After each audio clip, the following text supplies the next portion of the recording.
Welcome to Cooking with John. Mayonnaise. Blunt. Hot dog. The cooking show where I show you half the steps of how to cook something that looks really good. You don't mean that. The oil of the olives. Truffle salt. Powered by MEATS2U.com. Today I'll be showing you how to make a quick and easy one-pan chicken and vegetable dinner using MEATS2U.com's pre-seasoned chicken and MEATS2U.com's garlic herb seasoning. To start off, remove your chicken from the packaging and cut it into 3 different pieces. Cut.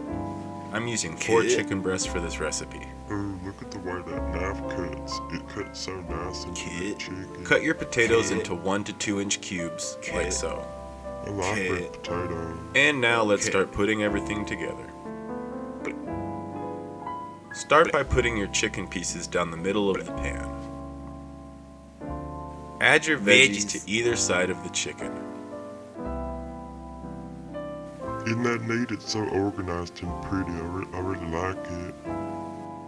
Now to lube everything up.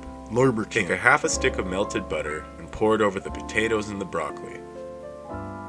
I really like the garlic and herb seasoning. It adds a very nice taste. Grab your garlic and herb seasoning from MEATS2U.com Very good seasoning. and sprinkle an ample amount on the potatoes and the broccoli. Use as much as you'd like. MEATS2U.com seasonings are low in sodium and packed full of flavor. Once your oven's preheated to 400 degrees, place your dish on the top rack and leave it in there for 40 to 45 minutes. I like your arm. After about 45 minutes, this is what the dish should look like. And you should be done. And that to you, my friends, is a one-pan chicken and vegetable dinner powered by MEATS2U.com from John. So tasty and easy.